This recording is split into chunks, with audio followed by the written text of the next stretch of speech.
TLC has a particular appetite for everything supersized, which can be summed up by the shows like Obese and Pregnant, The 650-Pound Virgin, and Big as Life.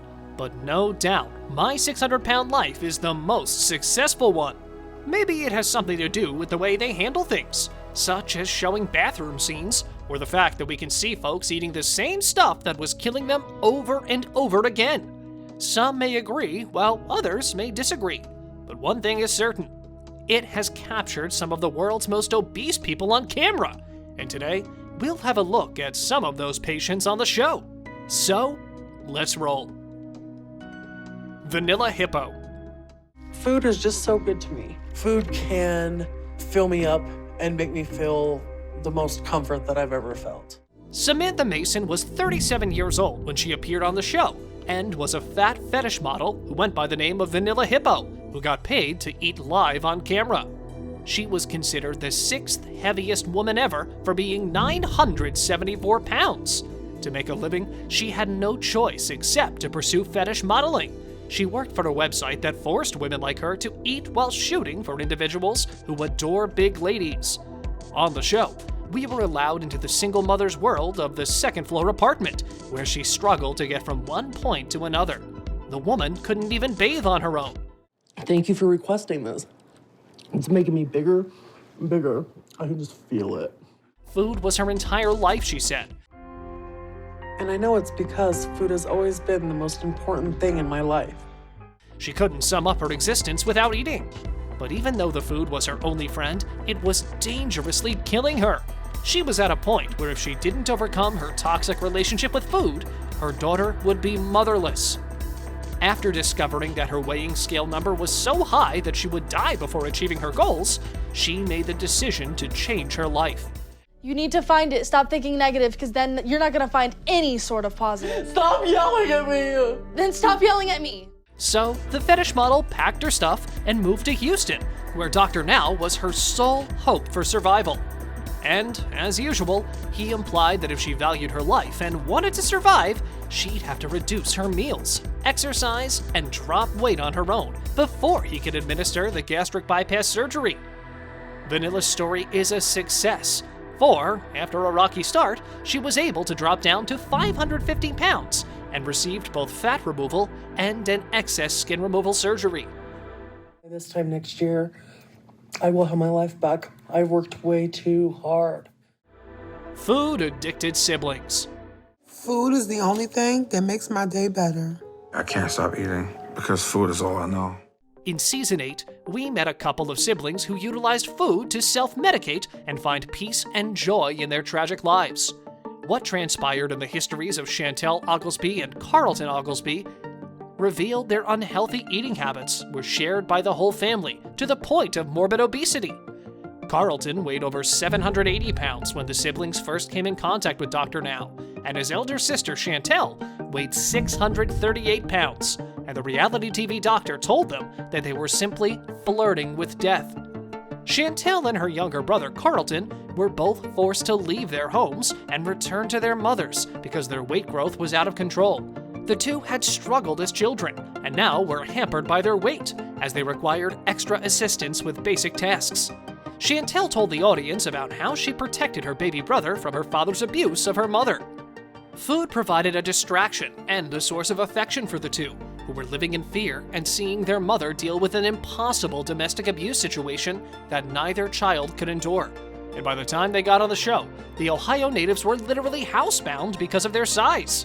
Despite having not left their mother's house in a long time, they took a chance and moved to Houston in order to seek Dr. Now's medical help before their mutual food addiction killed one of them or both of them.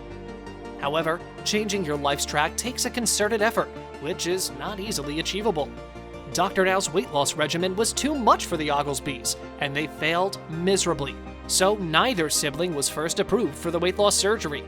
Instead, Dr. Now recommended that they see a therapist to deal with their past demons and gave them a strict diet so that they could start losing weight on their own. I was so scared. Paul's mind-blowing alteration. I never thought my life would be like this. I never thought I would be 750 pounds. Paul McNeil wasn't seeking love when he decided to pursue a career in reality television. He had no desire for money or to become a celebrity. He was looking for a doctor who could help him in losing weight and improve his health. The season 10 patient weighed a staggering 750 pounds when he first saw Dr. Now, and the guy was clearly determined to change his life. He described how his father's habits drove him to develop an eating disorder at an early age. Paul's parents divorced when he was 10 years old, and the poor thing sought solace in food. As he gained weight, his classmates and friends began to bully him, exacerbating his mental illness. By the time he was a teenager, he had gained well over 400 pounds, and despite his best attempts, his problems only became worse. After his meeting, Dr. Now put Paul on a specific diet and regimen and told him that he had to follow it to the letter in order to be certified for surgery. Paul took up the challenge front on and got rid of all of his junk food. He began to eat more healthily and exercise on a daily basis. Unfortunately, losing weight is a challenging task, and Paul had some difficulties. His friend was even concerned that he wouldn't be hired because he couldn't control his eating habits. Paul, on the other hand, never gave up and persevered in the face of adversity. He shed a lot of weight by sheer determination, grit, and hard work. Fortunately, Paul appears to have been cleared for weight loss surgery and has been committed to losing weight since the treatment. So far, he should be able to do that within a year after he's been sick with it and keep working as hard as he has so far. Looming death. I think I lean on food more than I did substances because when I eat food, I don't think about the substances. Derailing death was one of the major triggers that caused Ryan Barkdahl to go weight loss transformation. Although he began determinedly, stating that all he wanted was to reclaim his life and fulfill his dream of becoming a firefighter, it was easier said than done. Ryan simply managed to think up excuses when it came to putting those words into action. Ryan has always had a complicated relationship with food. He had a rough connection with his stepfather as a child, and the fact that he had never met his biological father had an emotional toll as well.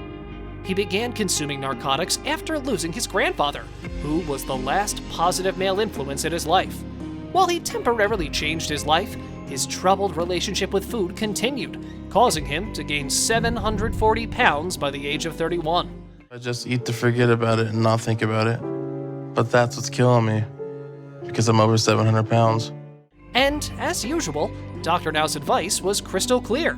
Ryan needed to lose 650 pounds and stay within that range in order to be qualified for the weight loss program. To lose weight, he put Ryan on a high-protein, low-carb diet and encouraged him to exercise twice a day. Ryan, on the other hand, believed that ordering in on a frequent basis was fine, as long as it was healthy. Tammy, his mother, took over soon after and was very rigorous about what he ate. Ryan was irritated because he had allowed himself a cheat day when he was in charge of his diet, because he thought it would help him control his urges. Ryan missed his appointment despite Dr. Now's insistence to travel to Houston. He made excuses to support his decisions, and we're all aware of how readily the doctor does with excuses. The bariatric surgeon sums up that Ryan is not serious about his own weight loss. He also noted that Ryan avoided his calls and even refused to get on a video call, probably because he gained more weight, which led him to being dropped from the program. I know what I'm doing good. My mom and Leroy think they're helping, but they don't understand how this works and how I need to do this. Before we go on to the last contestant on our list, we'd love to hear your thoughts on today's video, as well as if you have any other favorite shows that you'd like to see on our channel. Notorious Vagrant. The scariest thing about being homeless is the uncertainty of everything. Dominic Hernandez tipped the scales at almost 600 pounds. He lived in a van with his brother and blamed his obesity on being homeless, claiming that his huge body prevents him from accomplishing anything. His life revolved on eating as much as possible because the food was the only thing that helped him deal with his problems. Despite having almost no money between them, he and his brother spent their money on food. And despite this, Dominic fed himself 4 to 6 times per week. Dominic has always struggled with his weight. His family was a big eater when he was younger. His mother's tortillas, he adds, are some of his fondest memories. For all of them, food was extremely important. However, as he grew older, things began to alter. When he was 9 years old, his parents began bickering and eventually divorced. He was left heartbroken. But he weighed more than 100 pounds at the time, so we could easily tell where he would end up in the near future. He came down to Houston weighing 672 pounds. Dr. Now set a goal for Dominic to lose 60 pounds in the first 2 months of their meeting, which he called quite reasonable. So there is no magic fix for you. And what I want to see from you, Dominic, is in 2 months, I want you to lose 60 pounds. Hernandez, however, only managed to shed 23 pounds, much to the dismay of Dr. Now. Dominic weighed in at 650.1 pounds during a future appointment, a weight loss result that prompted Dr. Now to stop working with the contestant until he became serious about his lifestyle change. So at this point, there is no point in continuing if you're not going to start doing what you need. Thank you very much for watching the video. Do like and share it with your friends. Subscribe to the channel and hit the bell icon to not miss any of the upcoming amazing videos. Thank you once again.